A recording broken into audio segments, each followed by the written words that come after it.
Cumprimento a todos os irmãos, a todos os jovens, com a paz do Senhor Jesus.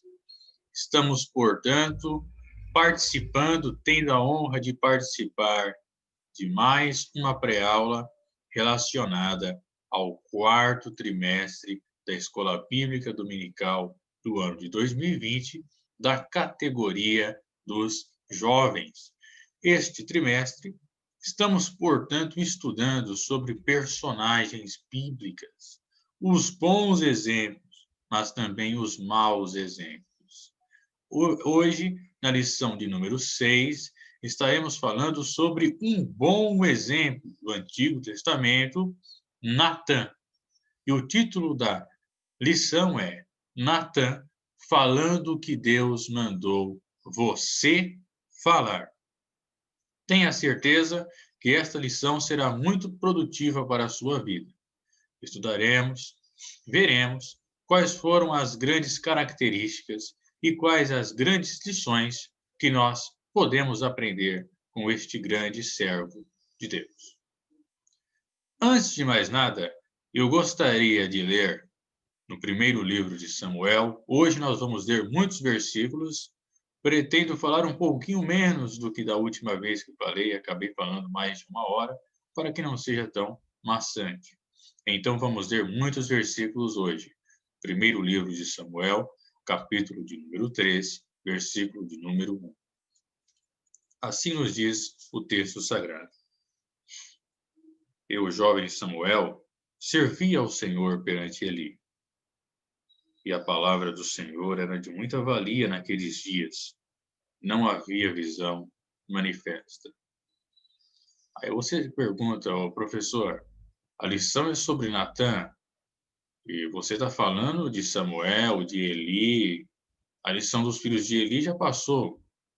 Veja bem, é o mesmo contexto de Natã. Sabe por quê? Samuel, ele foi um juiz, um sacerdote, um profeta. Ele tinha 3 funções. Quando ele era criança, quando o Senhor foi chamar Samuel, na primeira vez, o texto diz que antes disso, a palavra de Deus era muito rara, ou seja, possuía uma grande valia. Não era sempre que aparecia um profeta para falar. Não era sempre que era possível ouvir a mensagem de Deus. Então Samuel, ele foi um homem que rompeu essa barreira da profecia, pois ele surgiu novamente fazendo um ministério de profeta. Haja vista que existiam alguns profetas antes dele. Sim, existiam, até mesmo na época, contemporâneos, existiam. Só que um ministério tão amplo quanto o de Samuel, desde a época de Moisés, que Moisés também foi um profeta, desde a época de Moisés estava em falta. Então Samuel voltou a exercer esse ministério de profeta. Então, meus queridos irmãos, nós estamos vendo aí o primeiro ponto para que nós possamos compreender, ter noção do desempenho de Natã posteriormente.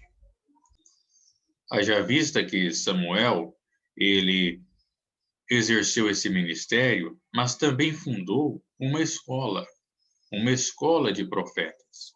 É o que a tradição acredita, o judaísmo também, e nós também cristãos acreditamos, devido ao fato de que, quando ele profetiza a Saul a respeito do reinado, ele fala que ele encontraria um grupo de profetas que sairia ao encontro dele com provisões, com instrumentos musicais, e realmente existia esse grupo de profetas, que mais tarde passou a ser chamado também de filhos dos profetas, ou seja, era um grupo, era uma escola de profetas.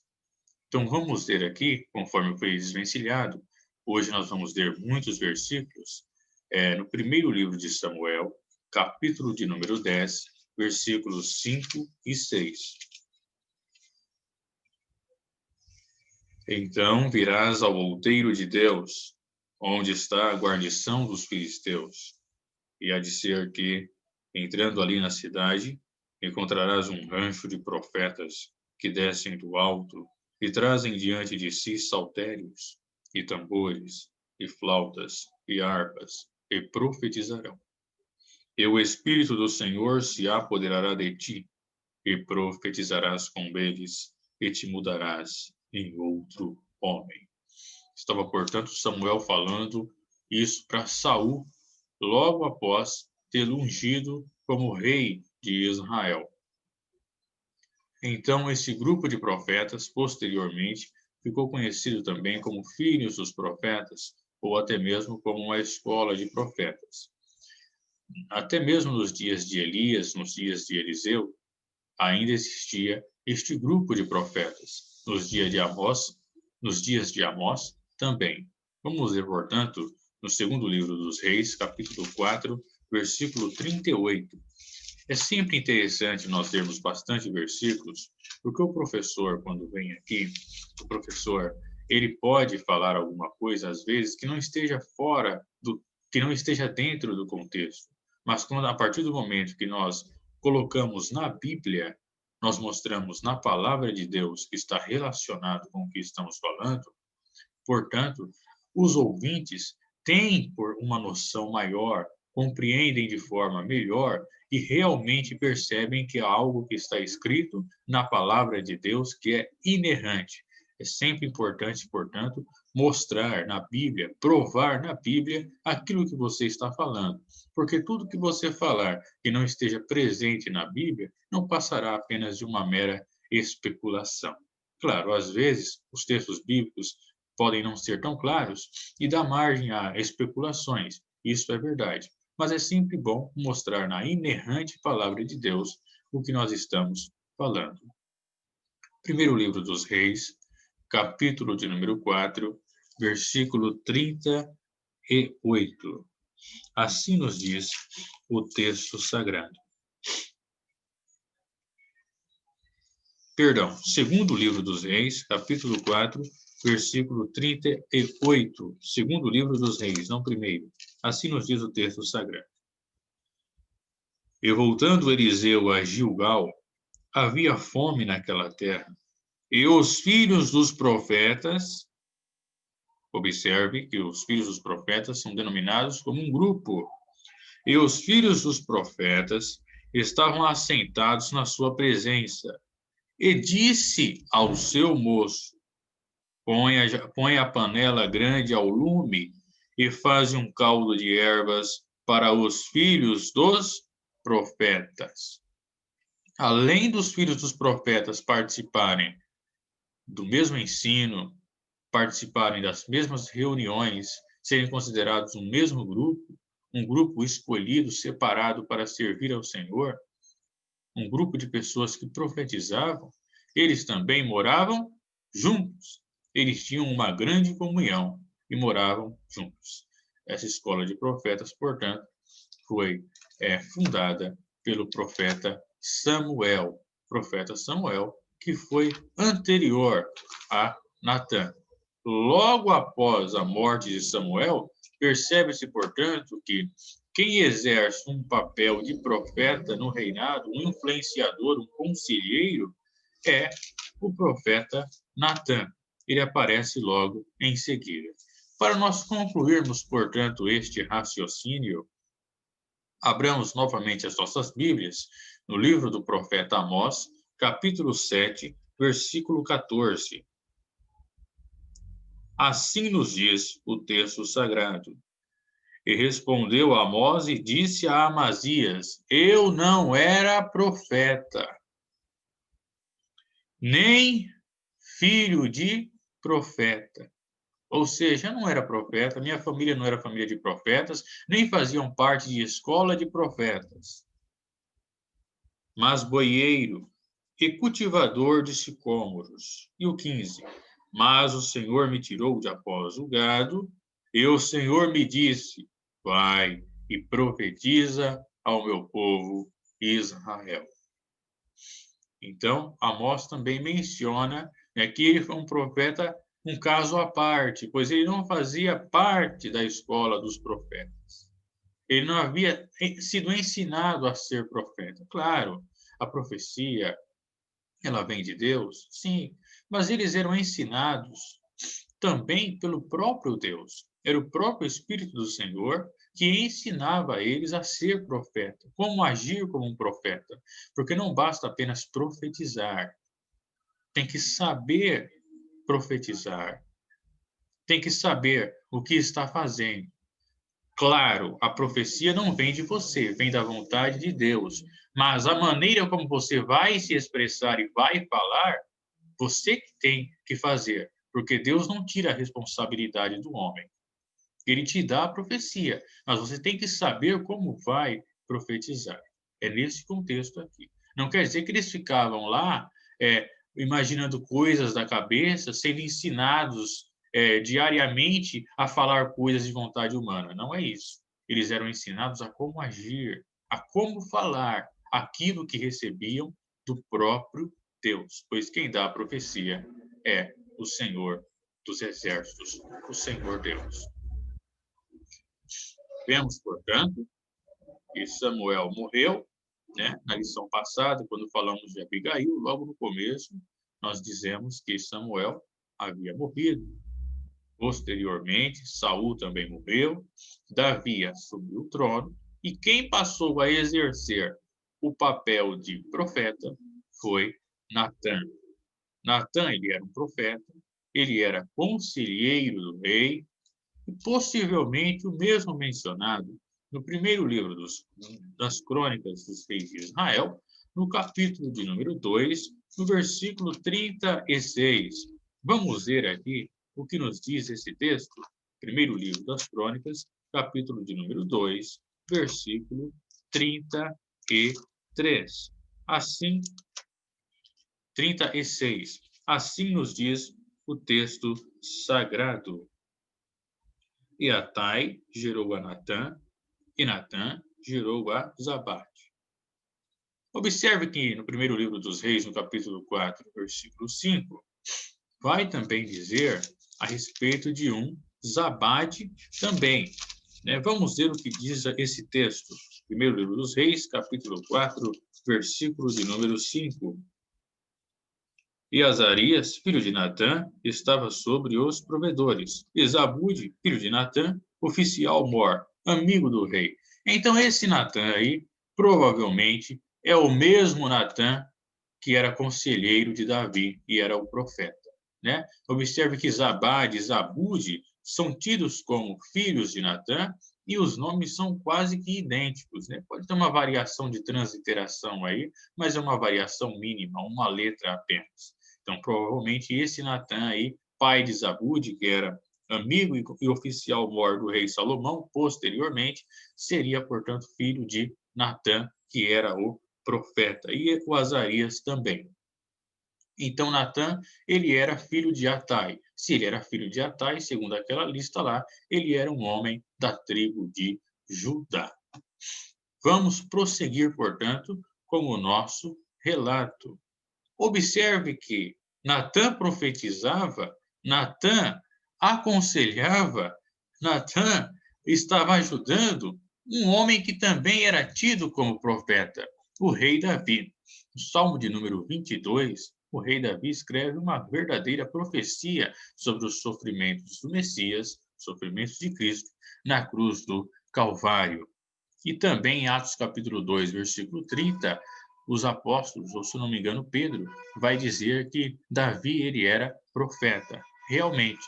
Então, um profeta estava lá para aconselhar e ser profeta para outro profeta. Não era para qualquer pessoa, é para um homem que tinha intimidade com Deus. Olha o tamanho da responsabilidade.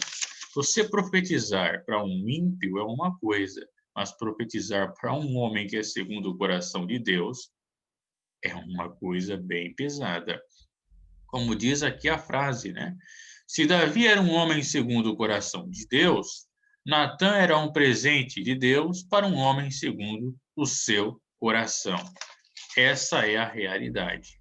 Vamos, portanto, prosseguir aqui. Daqui a pouco nós vamos falar mais coisas a respeito do papel influenciador de Natã. Primeiro livro das Crônicas, no capítulo 29, versículo 29, nós também vamos ver um outro papel de Natã no reinado. Vamos ver o que nos diz esse texto sagrado. Primeiro Crônicas 29, 29. Os atos, pois, do rei Davi, assim os primeiros como os últimos, eis que estão escritos nas crônicas de Samuel, o vidente, profeta Samuel. Naquela época, os profetas eram conhecidos, igual diz aí, até mesmo lá no primeiro livro de Samuel, que o profeta era conhecido como vidente. Pois quando Saul perdeu as jumentas de seu pai, ele estava atrás do vidente. Ele foi na cidade perguntando: olha, onde é que mora o vidente? O profeta. Claro, não é o vidente do ocultismo, né? Conforme a gente conhece nos dias de hoje. Assim, qualquer pessoa que tinha a profecia, que tinha a mensagem de Deus, era conhecido naquela época como um profeta. Samuel, o vidente, ou seja, Samuel escreveu coisas na Bíblia, escreveu livros, escreveu parte da Bíblia, né, nas crônicas de Samuel. O vidente acredita também que ele tenha escrito o livro de Juízes e nas crônicas do profeta Natã. Natã também escreveu trechos da Bíblia e nas crônicas de Gade, o vidente. Gade foi outro profeta também da época de Davi, que apareceu com um papel um pouquinho menor, entre aspas, é claro, né? Pois não há muitos relatos sobre ele, mas observe que quando Deus envia uma praga para Jerusalém, quem aparece é o profeta Gade, né? Juntamente com todo o seu reino e o seu poder e os tempos que passaram sobre ele e sobre Israel e sobre todos os reinos daquelas terras. Então, Natã também era um escritor, era um profeta, era um amigo do rei, seu filho também foi amigo e conselheiro do rei, só que de Salomão, posteriormente. Ele também é aquele mencionado no primeiro livro das Crônicas, acredita-se, no capítulo 2, versículo 36. Ele era um escritor e ele também exerceu um papel musical importante. Conforme eu disse, ele exerceu um papel na área musical, não como músico, é claro, mas como profeta, trazendo a mensagem de Deus e fazendo com que os músicos se organizassem segundo a vontade de Deus. É o que está escrito no segundo livro das Crônicas dos Reis de Israel, capítulo de número 29, versículo 25. Observe que quando o rei Ezequias de Judá restabelece o culto de Deus, ele faz todo o mandado que havia sido instituído séculos antes, ainda na época de Davi. E pôs os levitas na casa do Senhor com símbolos, com alaúdes e com harpas, conforme o mandado de Davi e de Gade, o vidente do rei. Mais uma vez aparece aí a personagem do profeta Gade e do profeta Natã, porque este mandado veio do Senhor por mão de seus profetas, ou seja, a ordem, né, ali musical na casa do Senhor com os instrumentos foi um mandado de Deus através de seus profetas.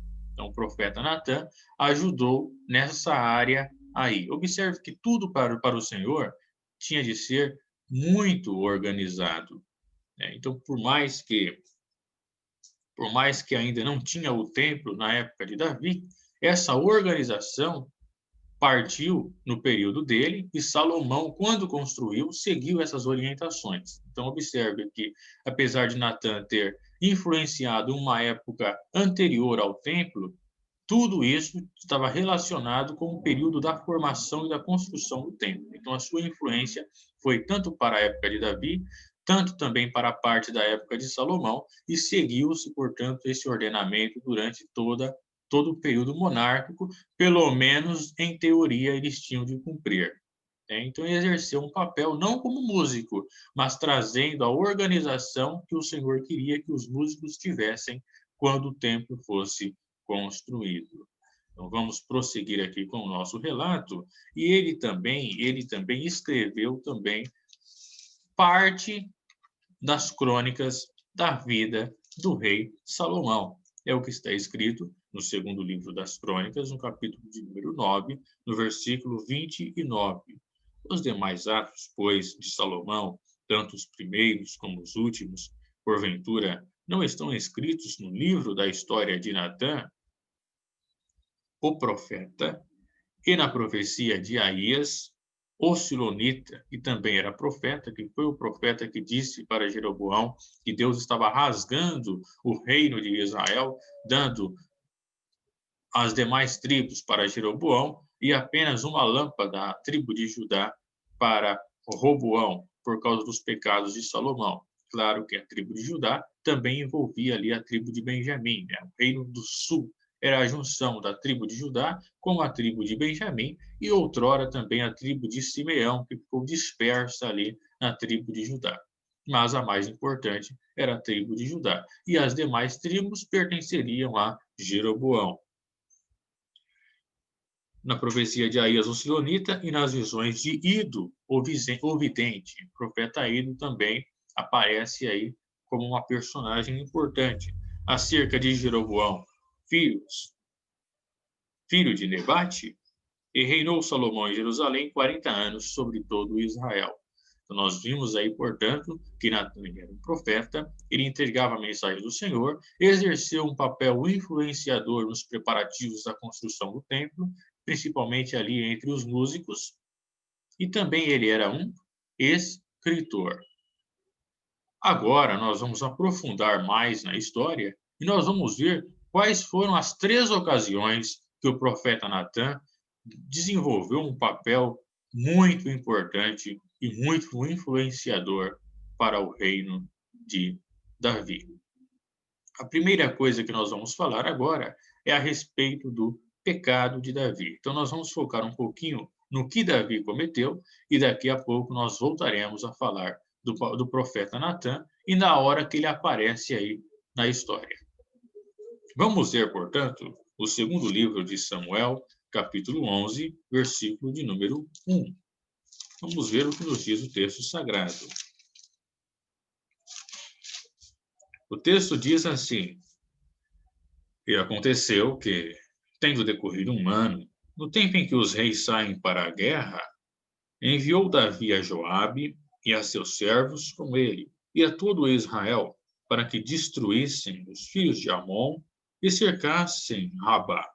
Porém, Davi ficou em Jerusalém. A Palestina possui em sua maior parte ali um clima mediterrâneo. O clima mediterrâneo está presente em todos os países que são cercados ali pelo mar Mediterrâneo, como por exemplo Portugal, Espanha, Itália, Grécia, Turquia, Israel, Líbano. Possuem, portanto, um clima mediterrâneo. Parte do Marrocos, né? Parte desses países aí que são banhados pelo mar Mediterrâneo.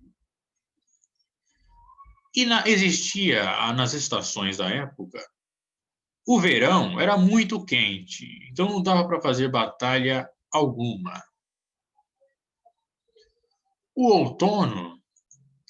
No outono, tinham algumas tempestades que surgiam do nada. Então os reis tinham medo de sair, pois elas eram muito torrenciais. E no inverno era um período muito chuvoso. Então, a época ideal e a época certa para sair para pelejas ou para a guerra, ou para as batalhas, era na primavera. No Oriente, esse era o costume. Então, Davi ele tinha que ter saído para a peleja, para a batalha. Mas o que ele fez? Não foi. Mandou seu general Joabe e seu exército e ficou lá, de boa, como diz aí no mundo, né? O famoso jargão. Ficou de boa, ficou lá, descansando, tranquilo e não fazendo o ofício que ele deveria fazer. Por causa disso, surgiram os problemas. Se você tem que fazer alguma coisa, está na época certa para fazer, faça. Não deixe de fazer. Não se omita. Como diz, não fique com a mente vazia, sem ocupações. Como diz o famoso ditado, mente vazia é a oficina do diabo. O versículo 2 diz que, e aconteceu, À hora da tarde, que Davi se levantou do seu leito e andava passeando no terraço da casa real, e viu do terraço uma mulher que se estava lavando, e era esta mulher muito formosa à vista. E enviou Davi e perguntou por aquela mulher, e disseram: Porventura não é esta Batseba, filha de Eliã e mulher de Urias o heteu? Então enviou Davi mensageiros e a mandou trazer, e entrando ela a ele, se deitou com ela, e já ela se tinha purificado da sua imundície. E então voltou ela para sua casa, e a mulher concebeu, e enviou, e fez saber a Davi, e disse: Pejada estou. Então enviou Davi a Joabe, dizendo: Envia-me Urias, o heteu. E Joabe enviou Urias a Davi. Vindo, pois, Urias a ele, perguntou Davi como ficava Joabe, e como ficava o povo, e como ia a guerra. Depois disse Davi a Urias: Desce à tua casa e lava os teus pés. E, saindo Urias da casa real, logo saiu atrás dele, iguaria do rei. Porém, Urias se deitou à porta da casa real, com todos os servos do seu senhor, e não desceu à sua casa. E o fizeram saber a Davi, dizendo: Urias não desceu à sua casa. Então disse Davi a Urias: Não vens tu de uma jornada? Por que não desceste à tua casa? E disse Urias a Davi: A arca e Israel e Judá ficam em tendas, e Joabe, meu senhor, e os servos de meu senhor estão acampados no campo, e hei de eu entrar na minha casa para comer e beber e para me deitar com minha mulher? Pela tua vida e pela vida da tua alma, não farei tal coisa. Então disse Davi a Urias: Fica cá ainda hoje, e amanhã te despedirei. Urias, pois, ficou em Jerusalém aquele dia e o seguinte, e Davi o convidou, e comeu e bebeu diante dele, e o embebedou, e à tarde saiu a deitar-se na sua cama, com os servos de seu senhor. Porém não desceu à sua casa. E sucedeu que, pela manhã, Davi escreveu uma carta a Joabe e mandou-lhe por mão de Urias. Escreveu na carta, dizendo: Ponde Urias na frente da maior força da peleja e retirai-vos de trás dela, para que seja ferido e morra. Aconteceu, pois, que, tendo Joabe observado bem a cidade, pôs a Urias no lugar onde sabia que havia homens valentes. E, saindo os homens da cidade e pelejando com Joabe, caíram alguns do povo, dos servos de Davi, e morreu também Urias, o heteu. Uma leitura extensa, uma leitura longa, e você fala: professor, eu já sou cristão há não sei quantos anos, eu conheço muito bem essa história. Sim, eu imagino que você a conheça. Mas eu apenas di para que você tenha uma dimensão de como foi um homicídio planejado de Davi, como ele assassinou, na realidade, Urias, né? E como foi o seu pecado de adultério.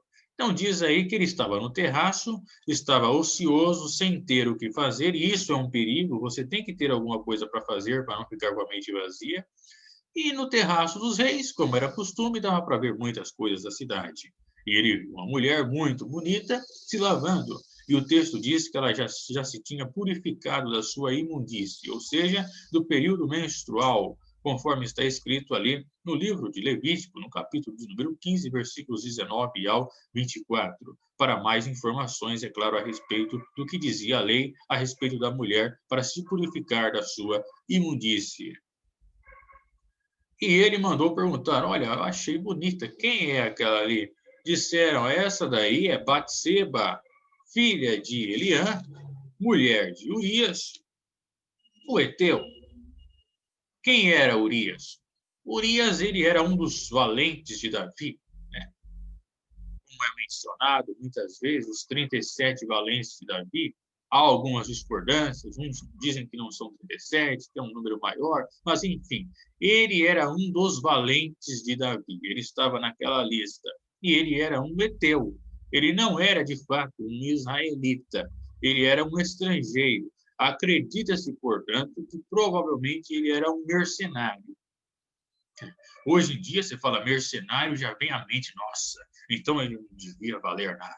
Ele devia ser um homem corrupto, um homem que só pensava no dinheiro. Não, não. Mercenário, nesse contexto aqui, é uma pessoa que trabalhava para um exército de outro país, sendo assalariado, e esse provavelmente era o caso de Urias, e ajudava em todas as batalhas. Provavelmente ele era assalariado, ele era um mercenário, recebia sua paga, mas era um soldado fiel, digno, é o trabalhador do seu trabalho, é claro. Ou melhor, digno é o trabalhador do seu salário, é claro. Então ele recebia porque ele trabalhava. Mas também ele era um servo do Deus vivo. Ao que tudo indica que ele adorava o único e verdadeiro Deus, apesar de ser estrangeiro, pois ele tem um apreço em dizer que a arca e os servos de meu senhor estão acampados no campo, ou seja, ele tinha um apreço pela arca da aliança. Então ele acreditava na lei de Moisés. Ele acreditava no Deus vivo. Ele era um homem fiel a Deus e se mostrou aqui mais reto do que o próprio Davi. Então Urias, ele era um homem de fé, apesar de trabalhar e ser remunerado. Então, ele era casado com Batseba, filha de Eliã. Ele estava na peleja, estava ajudando o rei nas suas batalhas. Davi chamou a mulher. Provavelmente, professor, mas a mulher foi porque ela quis. Mas a pergunta que fica é: e se ela se recusasse, o que poderia acontecer com ela? Pois o domínio de Davi era monárquico, era provavelmente quase que absoluto. Ele podia fazer o que ele quisesse, contanto que não desobedecesse à lei e ao Senhor Deus primeiramente. Se ela não fosse, se recusasse a ir com Davi, o que poderia acontecer com ela?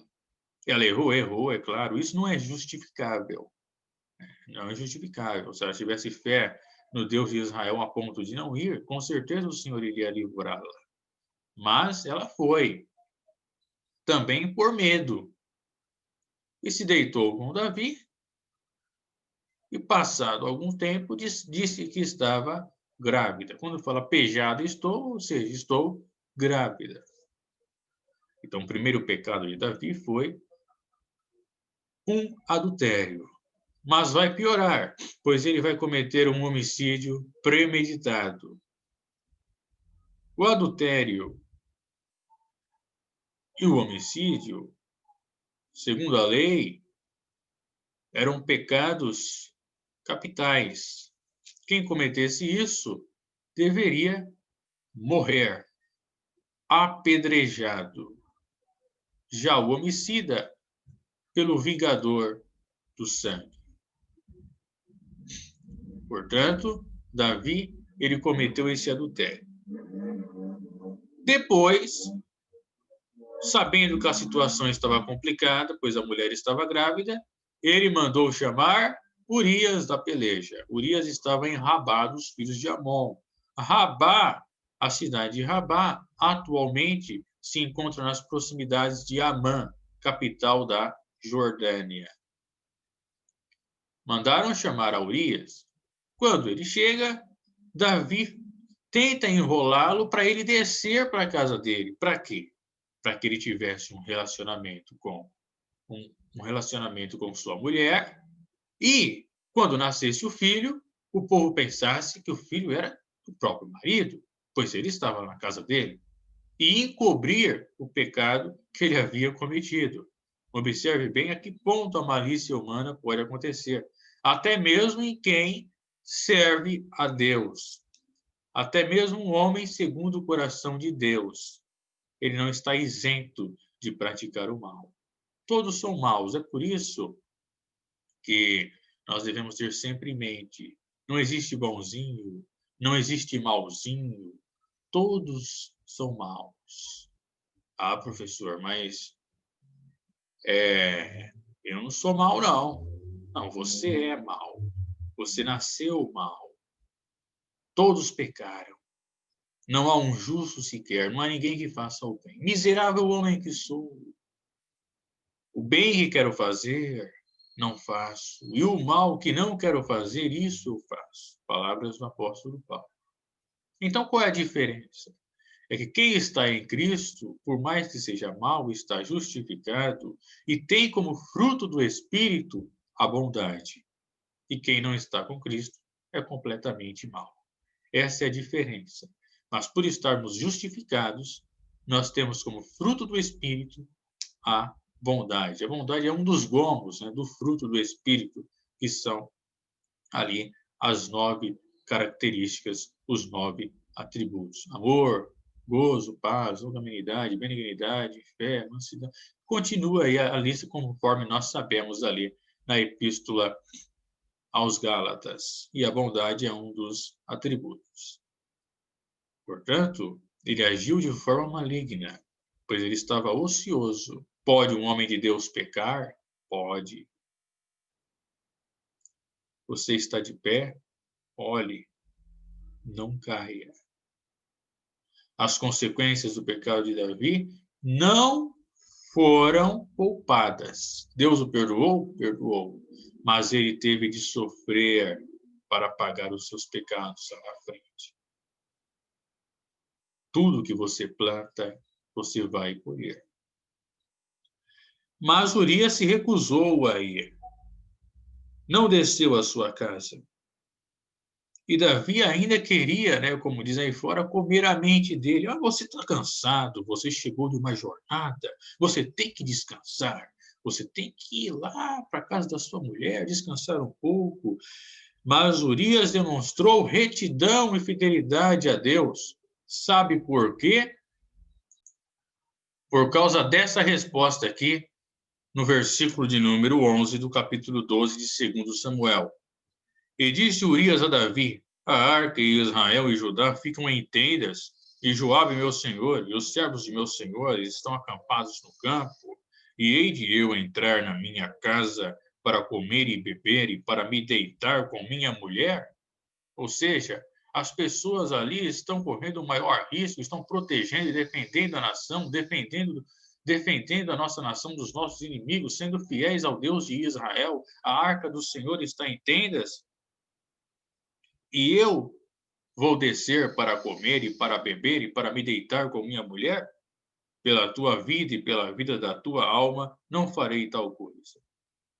Então Davi ficou cada vez mais em saia justa para tentar tapar o mal que havia cometido. E Davi o convidou. Então disse Davi a Urias: fica cá ainda hoje, e amanhã te despedirei. Então Urias ficou em Jerusalém. Aquele dia o seguinte, Davi o convidou, comeu e bebeu diante dele, o embebedou, e à tarde saiu a deitar-se na sua cama, com os servos de seu senhor, porém não desceu à sua casa. Então Davi pensou, já que ele não quer ir de um jeito, se eu der uma dose aí para ele a mais, ele vai. Mas ele não foi. Mesmo assim, ele continuava fiel a Deus e fiel ao seu exército. E sucedeu que pela manhã, Davi, não tendo mais alternativas para tentar esconder o que havia praticado, pois depois de você fazer uma coisa errada, não adianta tentar remendar, tentar encobrir, que a cada atitude que você fizer a mais, mais pior a situação fica. Então, enviou uma carta para Joabe, general, e mandou dizer para colocar Urias na frente da maior força da peleja para que ele morresse. É o que diz aqui. Para que seja ferido e morra. Então Joabe observou bem a cidade, pôs a Urias no lugar onde sabia que havia homens valentes. E sabe o que aconteceu? Os homens da cidade saíram, pelejaram com Joabe, caíram alguns do povo, dos servos de Davi, e morreu também Urias, o heteu. Então, um assassinato premeditado. Os 10 mandamentos. Não matarás. Esse não matarás é o termo mais apropriado, não assassinarás. Não tire a vida de um inocente. E ele tirou a vida de um inocente que, inclusive, era um de seus melhores soldados, conforme está escrito ali no capítulo 23 do mesmo livro, 2 Samuel, no versículo 39, é o que diz aqui o texto sagrado.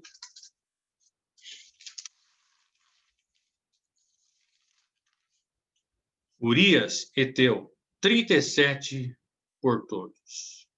Ou seja, os 37 valentes de Davi. Portanto, ele mandou matar um de seus valentes. Mas, por mais que ninguém veja, Deus vê. Nada está fora dos olhos do eterno Deus. Deus viu o mal que Davi havia praticado e não ficaria impune. Então, depois, mandaram um mensageiro, anunciaram a Batseba que o seu marido havia morrido. Versículos 26 e 27. Ouvindo, pois, a mulher de Urias, capítulo 12 de 2 Samuel. Ouvindo, pois, a mulher de Urias, que Urias, seu marido, era morto, lamentou a seu senhor, e, passado o luto, enviou Davi e a recolheu em sua casa. Ele foi por mulher e ela lhe deu um filho. Porém, essa coisa que Davi fez pareceu mal aos olhos do Senhor. O luto geralmente era de 7 dias. Então, depois dos 7 dias de luto pela morte de seu marido, Davi a recolheu em casa, a tomou por mulher, novamente com a intenção de que, tomar ela logo por mulher, porque se ela tiver um filho, vão pensar que foi no momento certo. Ela acabou de se casar comigo, então é por isso que ela teve esse filho aí, é meu, é legítimo, mas não era legítimo. Apesar de ser dele, o ato cometido anteriormente é o que deu origem ao fato. Então, o filho era ilegítimo, pois ele cometeu esse pecado quando Urias ainda era vivo. Vamos prosseguir, então, com o nosso relato. Depois de tudo isso, depois de acontecer tudo isso, o Senhor enviou Natã a Davi. E entrando ele a Davi, disse-lhe: havia numa cidade 2 homens, um rico e outro pobre. Observe bem. Natã, para repreender a Davi, estava correndo risco de morte. Por quê? Davi, apesar de ser um homem segundo o coração de Deus, era o juiz supremo da corte de Israel. Era o monarca supremo e ele tinha um domínio absoluto. E nesse momento aí, Davi aparentemente estava bem longe de seguir os caminhos do Senhor, de seguir a lei do Senhor. Ele estava em um desvio moral da fé. Então Natã estava correndo risco de morte, pois se Davi não gostasse do que ele falasse, poderia simplesmente dizer: mata esse camarada aí, e pronto, ele morreria. Mas mesmo assim, como profeta do Senhor, ele foi. O que o título da lição diz? Falando o que Deus mandou você falar, independente de quem seja. Independente de ter medo ou não, você deve falar o que Deus mandou você falar. Nós vamos trazer a aplicação pessoal no final da aula aqui, né? Nós vamos entender melhor a respeito disso. Portanto, Natã entrou e falou uma parábola. Deus, ele é multiforme. Ele fala de diversas maneiras. E nesse aspecto aqui, Deus mandou Natã trazer uma parábola. E essa parábola serviu de reflexão para Davi. Ele disse que, olha, o rico... Havia numa cidade 2 homens, um rico e outro pobre. Observe bem. O rico representa Davi. O pobre representa Urias. O rico tinha muitíssimas ovelhas e vacas. Ou seja, Davi tinha o que ele quisesse. E no quesito mulher também. Ele poderia muito bem achar uma formosa jovem em seu reinado, virgem, solteira, e tomar para si por mulher, pois era o costume dos reis na época, mas não ficar de olho na mulher do próximo. Mas o pobre não tinha coisa nenhuma, senão uma pequena cordeira que comprara e criara. E ela havia crescido com ele e com seus filhos igualmente. Do seu bocado comia, e do seu copo bebia, e dormia em seu regaço. E a tinha como filha. E vindo um viajante ao homem rico, deixou este de tomar das suas ovelhas e das suas vacas para guisar para o viajante que viera a ele, e tomou a cordeira do homem pobre e a preparou para o homem que viera a ele. Então esse homem rico recebeu uma visita, e ele, ao invés de matar uma de suas ovelhas para ele, pegou a do homem pobre, que só tinha uma, pegou a cordeira dele e matou para guisar, ou seja, para fazer um uma refeição para ele. Então, o furor de Davi se acendeu em grande maneira contra aquele homem, e disse a Natã: Vive o Senhor, que digno de morte ao homem que fez isso. E pela cordeira tornará a dar o quadruplicado, porque fez tal coisa e porque não se compadeceu. Então Davi ficou irado. Observe que quando a gente vê o erro dos outros, a gente se ira, mas não percebemos os nossos próprios erros. Nossa, aquele cara é um estuprador. Aquele cara é um corrupto. Aquele cara fez isso, fez aquilo. Aquela mulher agiu assim de tal maneira. Mas não observamos os nossos próprios erros. Você que está me ouvindo, você pensa que é melhor, que é mais santo do que o ímpio que está lá fora? Não. Você é apenas justificado e ele injustificado. Mas fora isso, você comete os mesmos erros. A professor, mas o cara estuprou, eu nunca fiz isso na minha vida. Sim, mas você tem maus pensamentos. Você mente. Você, no momento de ira, fala palavrões. Você age de forma contrária à palavra, às vezes, por causa de pressão. Às vezes, você comete tal falha. Eu cometo tal falha. Nós cometemos tais falhas. Então, mas as consequências do pecado de um e de outro são diferentes, é claro. Mas pecado é pecado. Erro é erro. Todos nós somos pecadores e somos maus. O nosso país é um país corrupto. Políticos são corruptos. E a gente taca o pau nos corruptos, né? Olha, esse político não presta. Mas pense, se você estivesse lá, você não faria isso? Ou você faria? Não adianta criticar e na hora que você tem as mesmas oportunidades cometer o mesmo erro que o outro cometeu. É por isso que quem está em pé, olhe, não caia. Não caia. Quem furta uma bala é tão mau quanto aquele que furta um celular. Quem é corrupto na política e rouba milhões não justifica alguém a ser corrupto fazendo um gato na sua casa ou a deixar de pagar suas contas.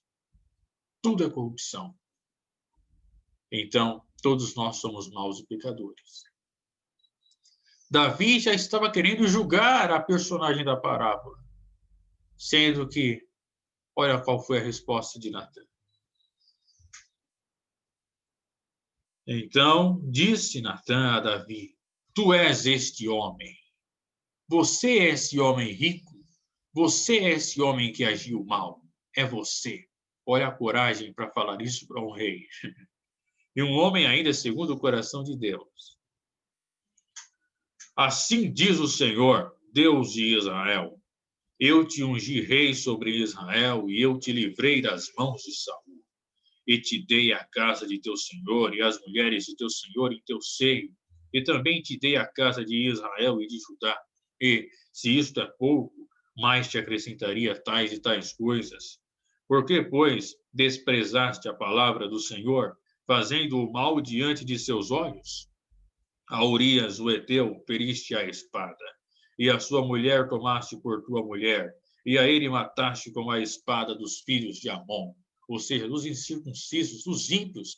Davi foi tão mau que ele pediu para o ímpio matar, tirar a vida de um homem justo, para o ímpio matar o seu homem valente. Agora, pois, não se apartará a espada jamais da tua casa, porquanto me desprezaste e tomaste a mulher de Urias, o heteu, para que te seja por mulher. Assim diz o Senhor: eis que suscitarei da tua mesma casa o mal sobre ti, e tomarei tuas mulheres perante os teus olhos, e as darei a teu próximo, o qual se deitará com tuas mulheres perante este sol. Porque tu o fizeste em oculto, mas eu farei este negócio perante todo Israel e perante o sol. Que mensagem pesada! Ele estava repreendendo ao rei, repreendendo também a um profeta que havia pecado. E ele disse palavras fortes, mas ele falou o que Deus mandou ele falar.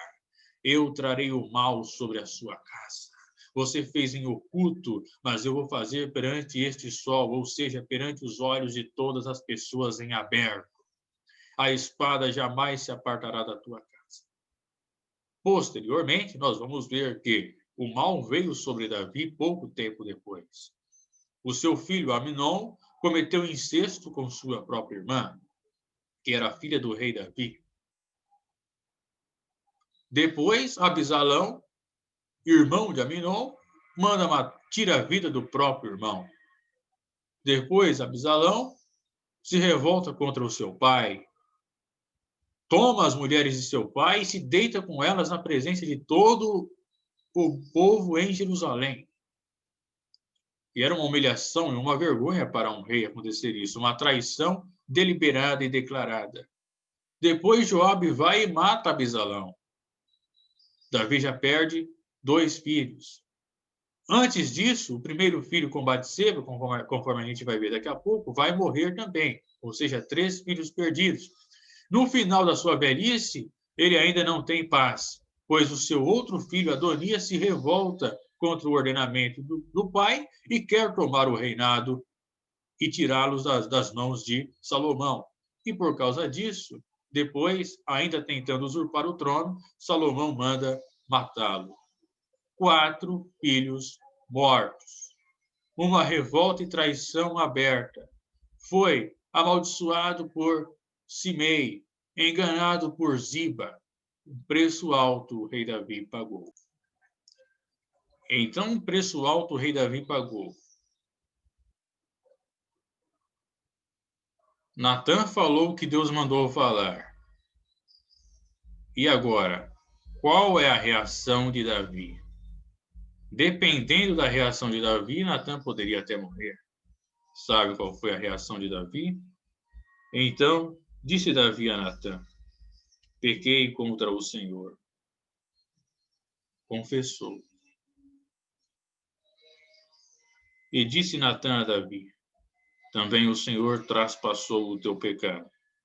Não morrerás. Todavia, mais uma mensagem pesada. Ele falava o que Deus mandava. Porquanto com este feito deste lugar sobremaneira que os inimigos do Senhor blasfemem, também o filho que te nasceu certamente morrerá. Então, Natã foi para sua casa. E o Senhor feriu a criança que a mulher de Urias dera a Davi, e a criança adoeceu gravemente. E buscou Davi a Deus pela criança, e jejuou Davi, e entrou, e passou a noite prostrado sobre a terra. Talvez se pergunte, professor, agora me fala uma coisa. Saul perdeu a presença do Espírito de Deus,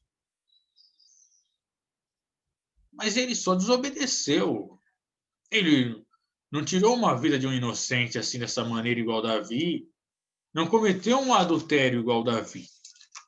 Então por que Deus perdoou a Davi, não perdoou a Saul?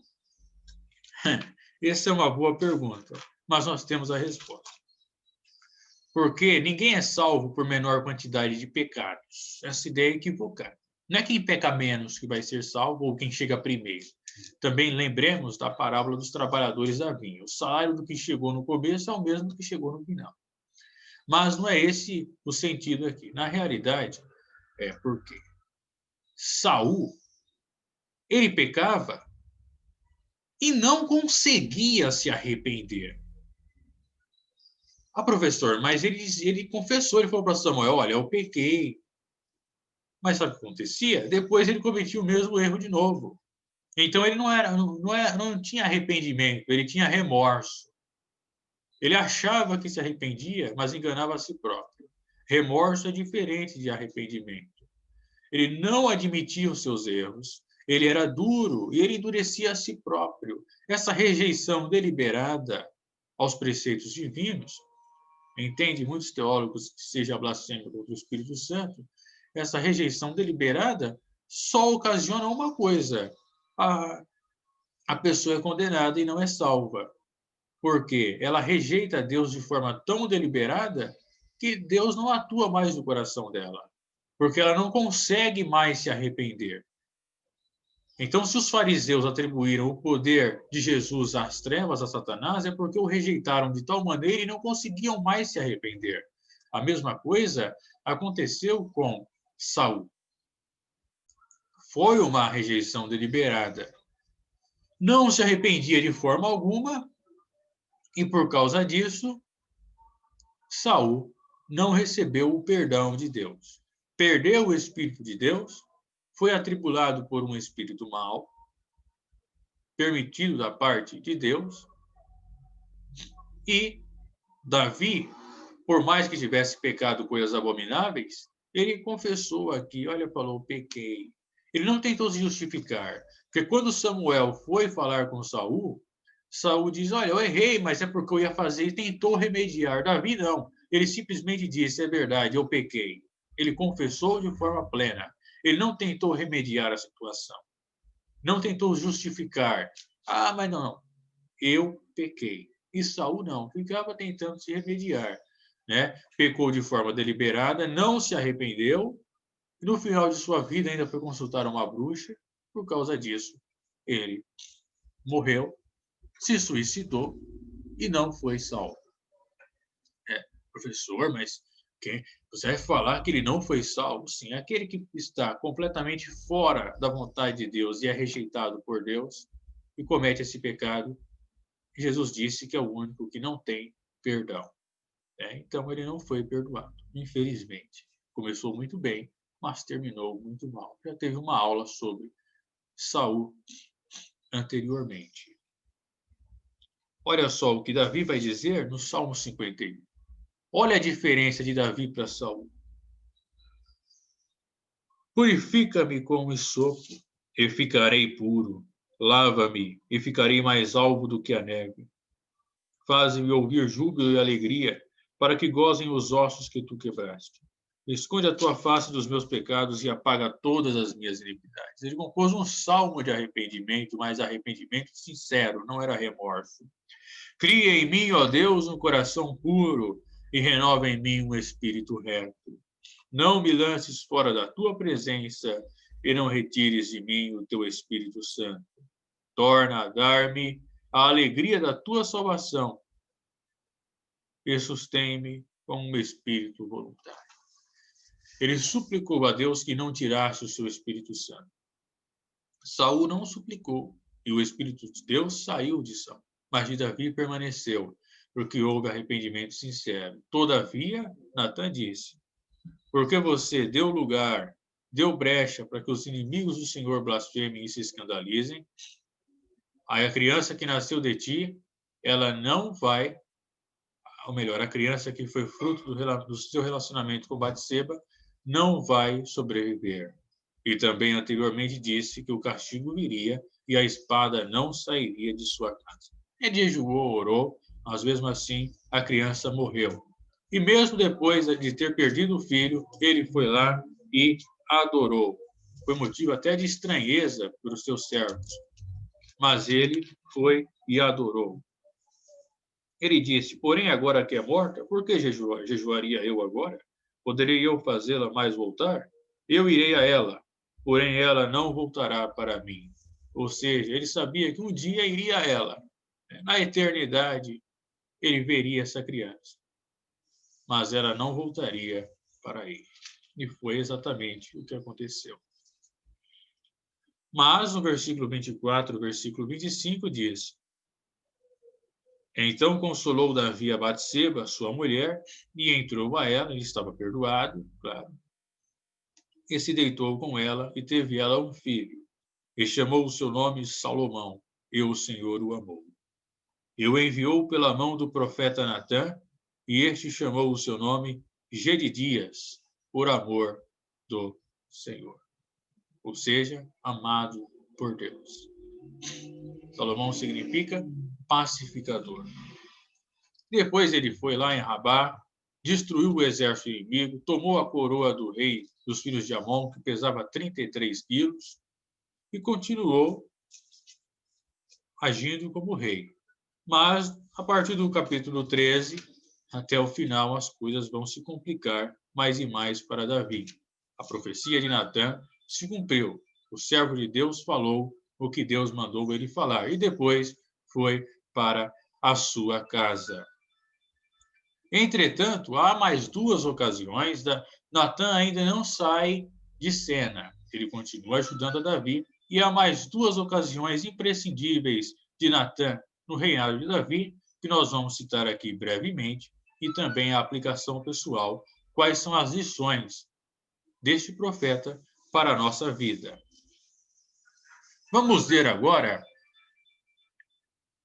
o livro de 1 Samuel, capítulo de número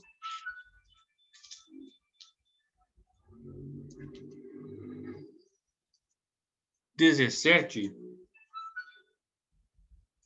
versículos 1 ao 4.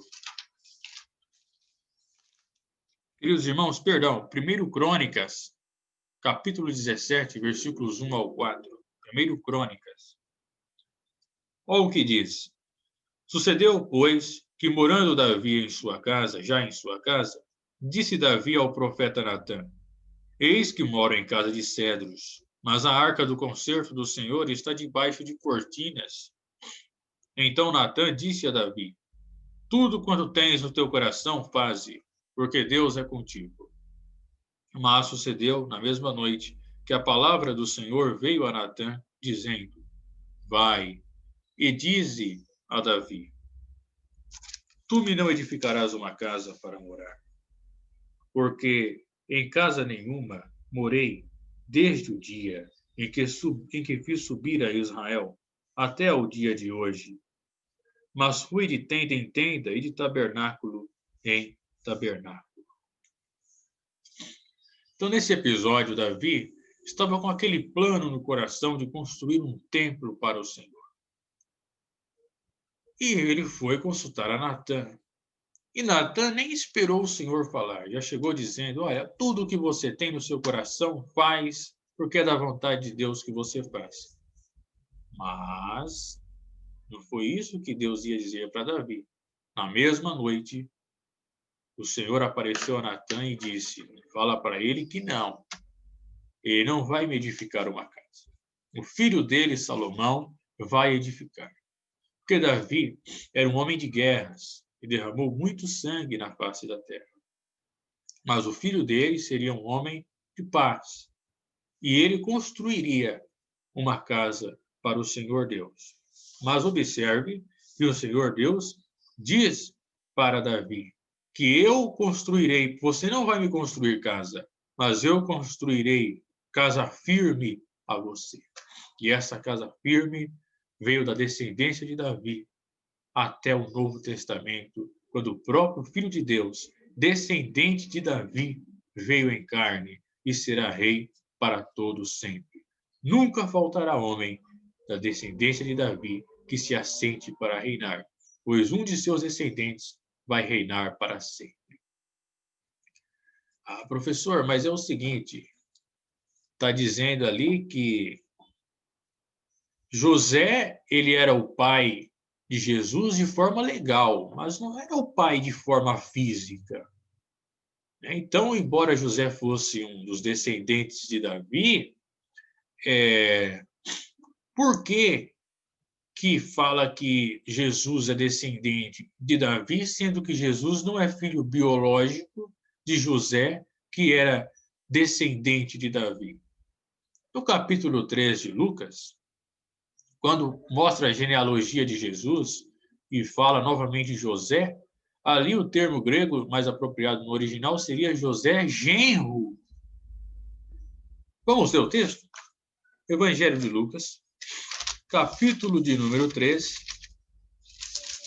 a partir do versículo 23. E o mesmo Jesus começava a ser de quase 30 anos. Como se cuidava? Filho de José e José de Eli. José, nesse caso aqui, não era filho de Eli, era genro de Eli, pois Eli era pai de Maria. Então, essa genealogia é a genealogia de Maria, que também era descendente de Davi. E olha só a curiosidade, no versículo 31, Eliaquim de Meleá, e Meleá de Mená, e Mená de Matatá, e Matatá de Natã, e Natã de Davi. E depois Davi de Jessé e tal. O ancestral de Maria, que vinha da parte de Davi, se chamava Natã. Claro, não era o profeta Natã, mas ao que tudo indica, Davi nomeou esse Natã aí, era também filho de Batseba, de Davi com Batseba, que a gente vai falar mais para frente. Ao que tudo indica, Davi nomeou um de seus filhos em homenagem ao profeta Natã. Olha como ele era bem visto e bem querido. O profeta Natã era um presente de Deus na vida de Davi. Então, Jesus Cristo em carne também era ancestral de Davi. Por isso que não faltará ninguém, nem de forma legal, nem de forma carnal, que seja descendente de Davi e se assente num trono. Então, posteriormente, Salomão construiu o templo.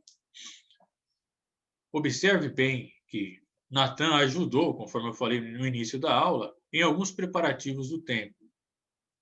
E às vezes a gente tem vontade de falar uma coisa para uma pessoa que está com desejo no coração, dizer que aquilo é vontade de Deus, mas não é.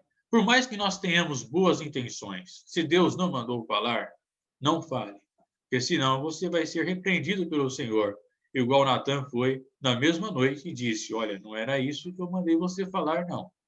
Ele não vai construir, certo? Vamos prosseguir, portanto, aqui. Vamos ver aqui mais, só para a gente concluir o raciocínio. Primeiro livro das Crônicas, capítulo 3, versículo 5.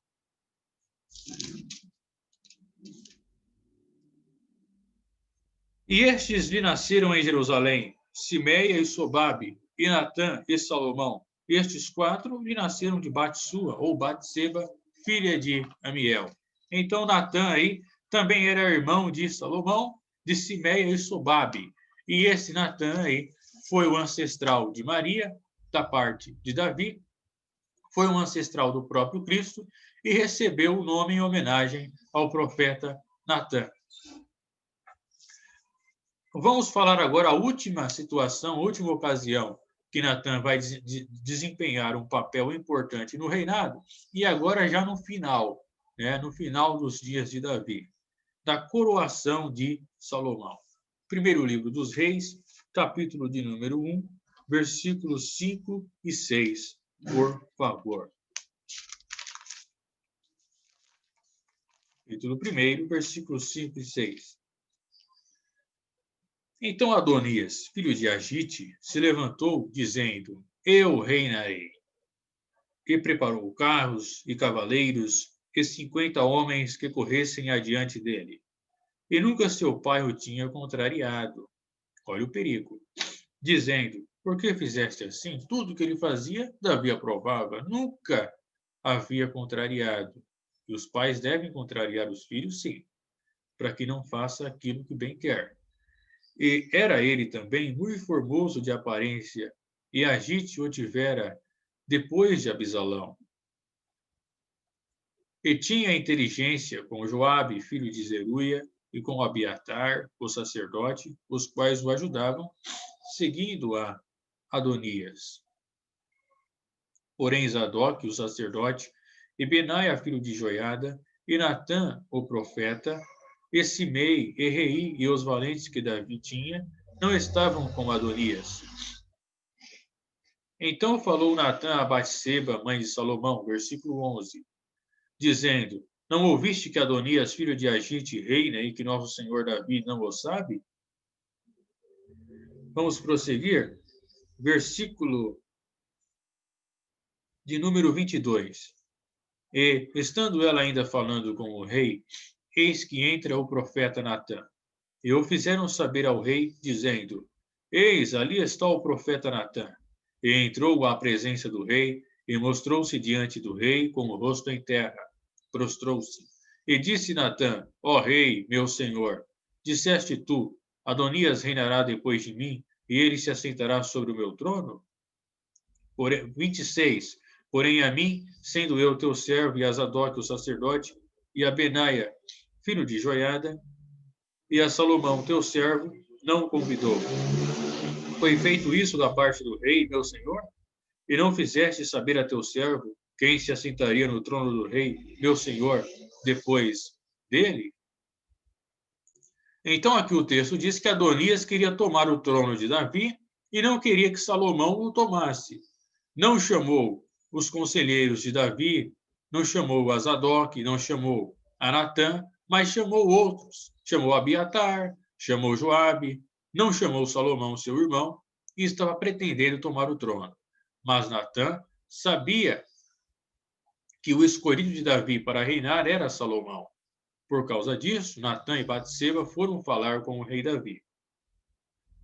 Explicaram toda a situação, toda a trama que Adonias estava fazendo. Inclusive, observe bem que Natã disse: será que o rei, quando ele fala assim, o Senhor não falou para nós que seria Adonias? Seria ele, Adonias, que iria reinar? Ou seja, será que o rei faria alguma coisa sem me consultar ou sem dizer para mim que sou seu conselheiro?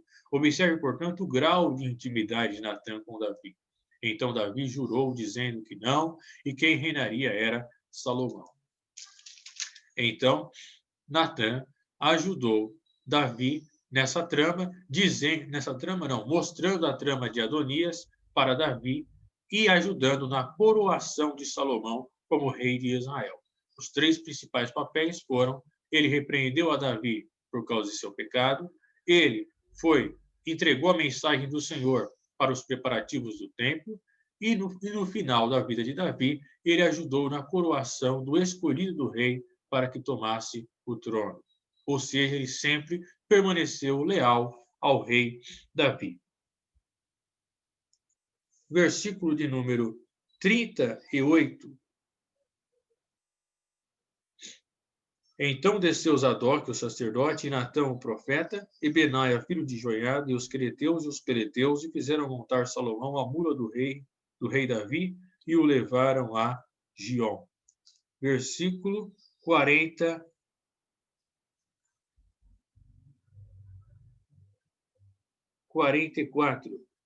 E o rei enviou com ele a Zadok, o sacerdote, e a Natã, o profeta, e a Benaia, filho de Joiada, e aos quereteus e aos peleteus, e o fizeram montar a mula do rei. 45.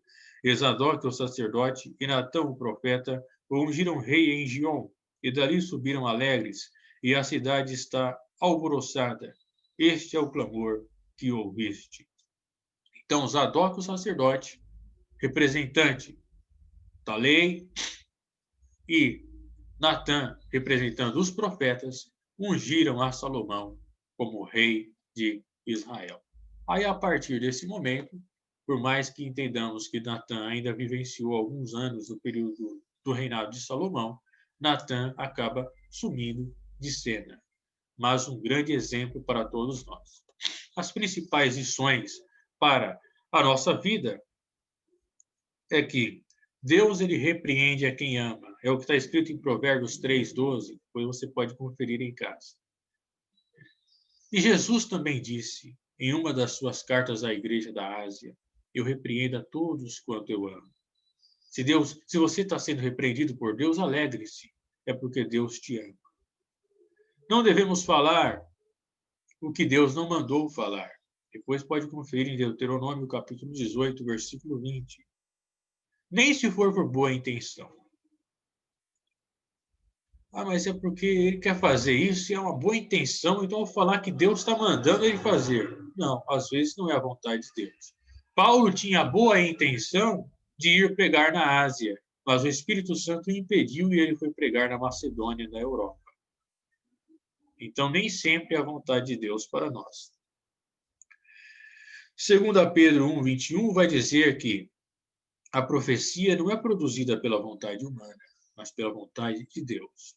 Não há mais, portanto, ministério de profeta. Encerrou-se em João Batista. Ele foi o último profeta que exerceu o ministério de profeta. O que nós temos hoje é o dom da profecia.